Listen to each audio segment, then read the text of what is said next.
13 जनवरी से प्रयागराज में महाकुंभ की शुरुआत हो रही है, जिसको लेकर भारत नेपाल सीमा पर सुरक्षा की तैयारियां तेज हो गई हैं। वहीं महाकुंभ की सुरक्षा का जायजा लेने गुरुवार को ADJ Gorakhpur, commissioner DM Maharajganj अनुनय झा और एसपी महाराजगंज सोमेंद्र मीना सहित अन्य अधिकारी भारत नेपाल के सोनौली सीमा पर पहुंचे, जहां पर भारत नेपाल के अधिकारियों के बीच एक औपचारिक बैठक आयोजित की गई, जिसमें प्रयागराज के महाकुंभ मेले में नेपाल से आने वाले श्रद्धालुओं के सुरक्षित आवागमन और सीमा पर सुरक्षा को लेकर व्यापक चर्चा हुई। इस दौरान सीमा पर एसएसबी सहित अन्य सुरक्षा एजेंसियों को अलर्ट रहने का भी निर्देश दिया गया। की तरफ से वहाँ के एसपी साहब आए हुए हैं, आर्म पुलिस ऑफ नेपाल के कमांडेंट साहब भी आए हुए हैं और हमारी तरफ से कमिश्नर गोरखपुर मंडल अनिल डिंगरा साहब, हमारे डीआईजी रेंज आए हुए हैं और मैं एडीजी गोरखपुर यहाँ उपस्थित हैं। हमारे एसएसबी के हमारे साथी 22nd बटालियन और 66 बटालियन के कमांडेंट्स भी यहाँ आए हुए हैं। सर, बॉर्डर पर अक्सर तस्करों द्वारा एसएसबी पे हमला किया जाता है, इस पर किस तरह की कार्रवाई होगी? कुंभ के दृष्टिकोण से, जैसे कि आप जानते हैं, गोरखपुर में खिचड़ी मेला 14 तारीख को मनाया जाएगा। उसके पहले 13 तारीख को प्रयागराज में स्नान है, 14 को भी है। उसके बाद मौनी अमावस्या 29 को है प्रयागराज में।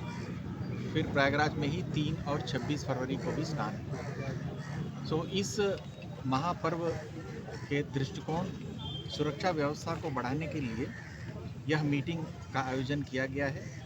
तो जॉइंट पेट्रोलिंग और सघन रूप से किया जाएगा। जो भी आने जाने वाले लोग हैं उनकी चेकिंग फ्रिस्किंग तीव्र की जाएगी और यहाँ के होटल, सराय, ढाबे, यहाँ भी चेकिंग की व्यवस्था की जा रही है। आवश्यकता अनुसार ड्रोन से भी एरियल सर्वेलेंस की जा रही है। दोनों तरफ बॉर्डर के इंटेलिजेंस नेटवर्क को सक्रिय करके अधिक से अधिक लाभकारी और यूज़फुल इंफॉर्मेशन लेकर उस पर कड़ी से कड़ी कार्रवाई करने की व्यवस्था की जा रही है। मुख्य उद्देश्य ये है कि इस महापर्व में, खिचड़ी मेले में, कुंभ मेले के स्नानों में जो श्रद्धालु हैं उनके आवागमन सुगम हो, वो इस पुण्य कार्य में उनके पार्टिसिपेट करने में कोई बाधा उत्पन्न ना हो, परंतु साथ ही साथ सुरक्षा का चाक चौबंद व्यवस्था हो ताकि किसी भी प्रकार का कोई भी अप्रिय घटना ना होने पाए, इसलिए ये सब व्यवस्थाएं की जाए। सर, नेपाल के अधिकारियों ने किस तरह के सहयोग की बात कही है जो बैठक हुई है? नेपाल के अधिकारियों द्वारा बहुत अच्छा सहयोग हमको प्राप्त हो रहा है। अभी जैसे कि आपने देखा है, वहाँ के राठौर साहब, एसपी साहब आए हुए हैं, उनके आर्म्ड पुलिस के अधिकारी आए हुए हैं।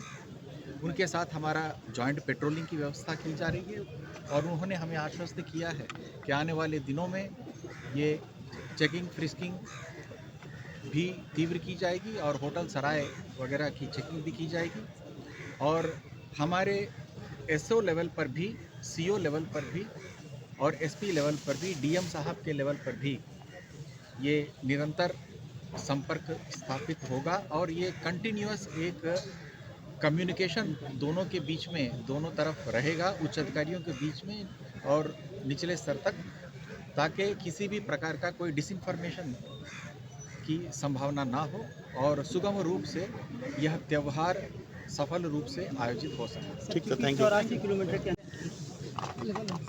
हर एक इंटरनेशनल बॉर्डर पर हम ये ट्रेड एंड ट्रांसिट रूट्स और गैर परंपरागत और परंपरागत रास्तों पर भी मैनुअल चेकिंग बैरियर लगा के भी करेंगे। ड्रोन से भी आवश्यकता अनुसार सर्वेलेंस की जाएगी, इंटेलिजेंस कलेक्शंस की जा रही है, चेकिंग फ्रिस्किंग और तीव्र की जाएगी ताकि कोई भी सुगम रूप से ये सब त्योहारें बहुत अच्छी तरीके से, सफल तरीके से ये आयोजित हों। इसमें नेपाल की तरफ से भी लोग काफ़ी संख्या में आने वाले हैं, हमारे तरफ से भी, इंडिया की तरफ से भी काफ़ी लोग जाएंगे इनकी यातायात समस्या पर भी हम गौर कर रहे हैं ताकि इनके बसें सुगम रूप से जा सकें और एसेंशियल सप्लाईज जो जाना है नेपाल को उसमें भी कोई प्रॉब्लम ना होने पाए, सुगम रूप से जाने पाए। तो इन सब की व्यवस्था एक कार्य योजना बनाई गई है ताकि smooth flow of traffic and safe flow of tourists, ये हमारा संकल्प है। Thank you. महाराजगंज से राजकुमार गुप्ता की रिपोर्ट, TV1 इंडिया न्यूज।